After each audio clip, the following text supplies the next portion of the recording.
Hi friends, आज हम पढ़ने वाले हैं वैद्युत ध्रुव के कारण निरक्षीय स्थिति में किसी बिंदु पर वैद्युत क्षेत्र की तीव्रता का व्यंजक। तो ये भी आप देख सकते हैं, बहुत ही इंपॉर्टेंट टॉपिक है। 2010, 16, 17, 20, उसका 2024 में भी पूछा था। तो यहाँ पे हम देखेंगे, इसके पहले हम अच्छी स्थिति में वैद्युत क्षेत्र की तीव्रता निकालना सीख चुके हैं वैद्युत ध्रुव के कारण। तो वो वीडियो आपने नहीं देखा है तो आप प्लेलिस्ट में जाकर देख सकते हैं।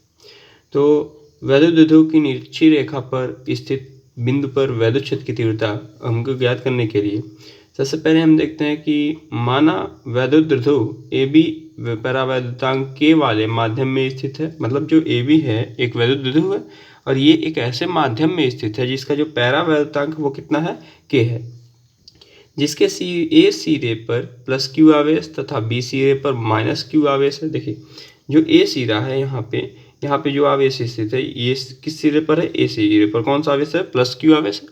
और यहाँ पे जो बी सिरा है यहाँ पे कौन सा आवेश है, माइनस क्यू आवेश है। आगे लिखा है कि दोनों आवेशों के बीच की दूरी कितनी है, 2l है। देखिए दोनों आवेशों के बीच की दूरी ये l और बाकी l, तो l और l पूरी दूरी कितनी हो जाएगी, 2l हो जाएगी। वैद्युत ध्रुव की निरक्षीय स्थिति में कि मध्य बिंदु O से r दूरी पर बिंदु P पर वैद्युत क्षेत्र की तीव्रता ज्ञात करनी है। देखिए इस दोनों के मध्य बिंदु O से, दोनों का मध्य बिंदु कहाँ पे है, O, इससे r मीटर की दूरी पर निरक्षीय स्थिति में, अगर बगल में होता तो हम अच्छी स्थिति बोलते, ऊपर की तरफ है तो क्या बोलेंगे, निरक्षीय स्थिति में। तो दोनों का मध्य बिंदु O से r मीटर की, देखिए कितनी दूरी पर, r मीटर की दूरी पर एक बिंदु P स्थित है जिसपे हमको वैद्युत क्षेत्र की तीव्रता ज्ञात करनी है। तो हम यहाँ देखेंगे कि वैद्युत क्षेत्र की तीव्रता ज्ञात करनी है।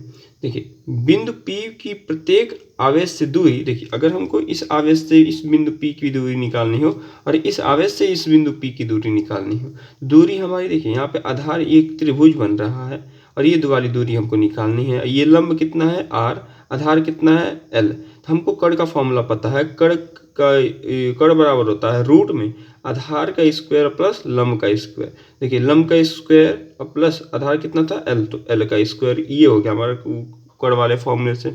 तो ये वाली दूरी भी उतनी ही हो जाएगी, इधर भी लंब और आधार वही सेम है तो इधर वाली दूरी भी उतनी ही हो जाएगी।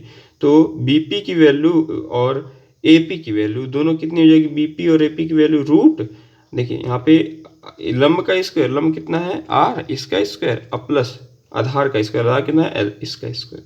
तो कण वाले फॉर्मूले से निकल गया हमारा दूरी। अच्छा, अगर हम आवेश प्लस क्यू के कारण बिंदु P पर वैद्युत क्षेत्र की तीव्रता देखें, देखिए आवेश प्लस क्यू कौन सा है, ये वाला, इसके कारण इस पे वैद्युत क्षेत्र की तीव्रता देखें तो ये हम मान लिए कि E1 है और इसके कारण जो इस पे वैद्युत क्षेत्र की तीव्रता है उसको हम मान लिए E2 है। अच्छा एक बार बताइए, अगर ये माइनस में ही आवेश है और ये प्लस में आवेश है, दोनों बल जो वैद्युत क्षेत्र की तीव्रता होगी वो दोनों विपरीत होगी। अगर इसकी वैद्युत क्षेत्र की तीव्रता की दिशा उधर की तरफ है तो इसकी वैद्युत क्षेत्र की तीव्रता की दिशा इधर की तरफ होगी, क्योंकि दोनों आवेश क्या है, विपरीत हैं, तो विपरीत वैद्युत क्षेत्र की तीव्रता भी होगी। ठीक है। और जब भी कोई कोने पे, देखिए ये किसी एक दिशा में नहीं, ये कोने पे दोनों ऊपर और ये सामने वाले के बीच में बल लग रहा है, यहाँ पे जिसको दिखाया गया है, देखिए E1 यहाँ पे बीच में लग रहा है, तो इस पे दो बल काम करते हैं, एक E1 साइन थीटा और एक यहाँ लिखते हैं E1 कॉस थीटा। तो दो साइन थीटा और कॉस थीटा दोनों काम करते हैं। तो यहाँ पे ये साइन थीटा इसलिए लिखते हैं क्योंकि यहाँ पे कड़ है और ये लंब है, कड़ और लंब होते हैं साइन थीटा में, इसलिए साइन थीटा बराबर कड़ लंब बटे कड़ होता है, इसलिए यहाँ पे लंब बटे कड़ के जगह क्या लिखते हैं, साइन थीटा। तो ये E1 साइन थीटा हो जाएगा था, और इसमें ये आधार है और ये कड़ है, आधार और कड़ होते हैं कॉस थीटा में, इसलिए यहाँ पे कॉस थीटा लिखा जाता है।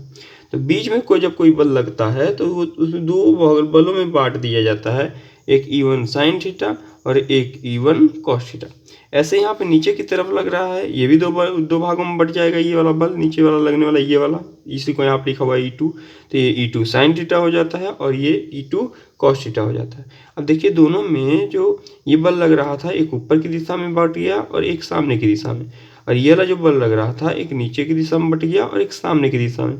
तो ऊपर वाला बल नीचे वाले बल से कैंसिल हो जाता है अगर E1 E2 के बराबर हो, और दोनों बराबर ही होंगे क्योंकि दोनों आवेशों का मान वैद्युत ध्रुव में क्या होते हैं, समान होते हैं, तो दोनों बल क्या हो जाएंगे, बराबर हो जाएंगे, E1 E2 के बराबर हो जाता है। तो E1 साइन थीटा से E2 साइन थीटा कैंसिल हो जाता है और ई जो है ये cos थीटा वाला जो है E1 cos थीटा और E2 cos थीटा, इन दोनों की दिशा एक ही है इसलिए दोनों जुड़ जाते हैं। देखिए प्लस लगा कर E1 cos theta plus E2 cos theta, और ये दोनों को जोड़ते हैं, यही कुल बल आता है, जो कुल वैद्युत क्षेत्र की तीव्रता आती है, जिसको हम किससे लिखते हैं, ई से। तो ई बराबर हो जाएगा E1 cos theta plus E2 cos theta, और E1 sin थीटा से E2 sin थीटा कैंसिल हो गया क्योंकि एक ऊपर की दिशा में था और दूसरा वाला नीचे की दिशा में था। लेकिन यहाँ पे E1 cos थीटा की दिशा भी इधर ही थी और E2 cos थीटा की दिशा भी इधर ही थी, दोनों दिशा सेम थी, इसलिए दोनों क्या हो जाते हैं, जुड़ जाता है। तो यही यहाँ पे लिखा हुआ है, यहाँ पर आप देख सकते हैं लिखा है, स्पष्ट है कि E1 व E2 के मान बराबर हैं। बराबर इसलिए होते हैं क्योंकि यहाँ पे दोनों आवेश क्या होते हैं, एक दूसरे के बराबर होते हैं। तो E1 और E2 के मान भी बराबर हैं और दिशाएं भिन्न भिन्न हैं, लेकिन दिशा देखिए यहाँ पे, दिशा इधर की तरफ है और एक इधर की तरफ, दोनों दिशाएं क्या है, अलग है।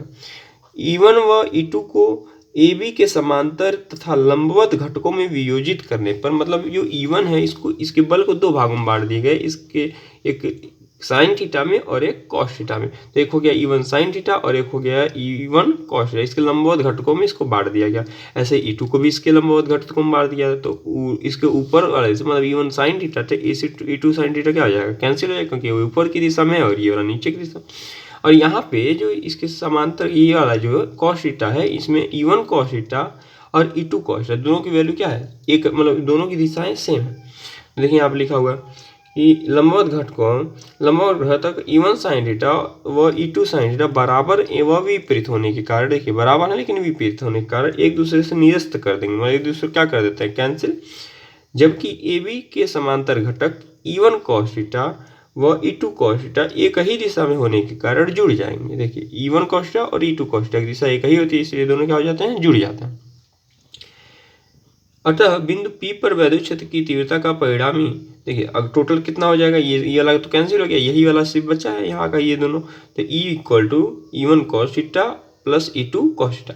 अब हम E1 का वैल्यू निकाल चुके थे पिछले वीडियो में, क्या होता है 1/4 पाई sin नॉट इंटू के। ये जो K है इसको या तो आप लेके चलिए, लगातार लिखते रहिए, या तो लास्ट में आप लगा सकते हैं अलग से। तो 1/4 पाई sin नॉट इंटू के Q अपन R स्क्वायर, देखिए Q अपन R स्क्वायर होता है, तो Q अपन R की वैल्यू कितनी थी हमारी, R की वैल्यू हमारी आई थी, ये जो दूरी आई थी रूट में R square plus L square.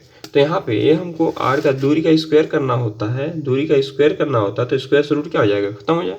देखिए यहाँ दिखाया गया E1 इक्वल टू क्या होता है 1/4 पाई sin नॉट इंटू के, Q अपन R का स्क्वायर होता है, तो R की जगह पे ये लिखेंगे तो इसका स्क्वायर करेंगे तो रूट क्या हो जाएगा, खत्म, कैंसिल हो जाएगा।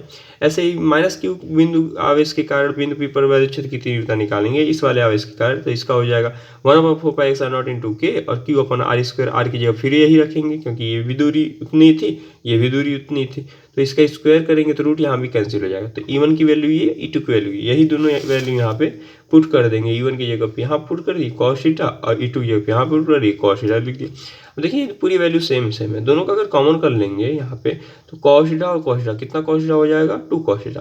अब हम अगर cos थीटा की वैल्यू निकाल लें, cos थीटा इक्वल टू होता है आधार बट्टे कड़। तो आधार आप देख सकते हैं, आधार कितना है, इसका लंब है L है और इसका कड़ कितना है, ये है, रूट में R square plus L square. देखिए तो cos थीटा की वैल्यू निकाल लिए, तो आधार L था और अपन कड़ जो था रूट में R square plus L square था, लिख दिए। अच्छा यहाँ पे अगर इसकी वैल्यू रख दें फॉर्मूले में, तो वो 1/4 pi equal to 1/4 pi sin naught into के Q upon I square plus L square, और यहाँ cos थीटा की वैल्यू जो हमारा निकला था ये वाला, ये रख दिया। वहाँ 2 पहले से था और cos थीटा की वैल्यू 2 cos थीटा था, तो 2 की वैल्यू 2 को ट्रू लिख दिए और cos थीटा की वैल्यू जो थी ये वाली रख दी।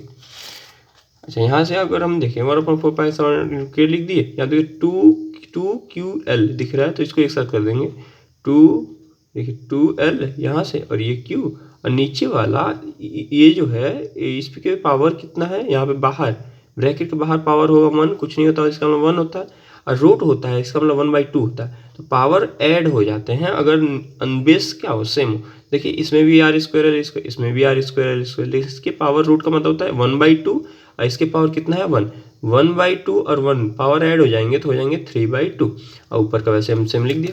अच्छा यहाँ पर हमको पता है कि जो 2QL होता है, देखिए 2QL जो होता है वो किसके इक्वल होता है, P के इक्वल होता है, जिसको हम वैद्युत विद्युत का आघूर्ण कहते हैं। तो इसके जगह पर हम रख देंगे P, देखिए ऊपर वाली जगह पर हम क्या लिख दिए, P लिख दिए, यहाँ पे 2QL की जगह पे P लिख दिए, नीचे वैसे ही लिख दिए और इसको वैसे ही उतार दिए। अब यहाँ पे हम जानते हैं कि अब यदि L का मान R से अत्यधिक कम हो, बहुत कम होता है, तो स्क्वायर करने पर और भी कम हो जाता है, इसलिए इसकी तुलना में हम नगण्य मान सकते हैं। L को क्या मान लेते हैं, नगण्य मान लेते हैं, R की तुलना में बहुत कम होने के कारण।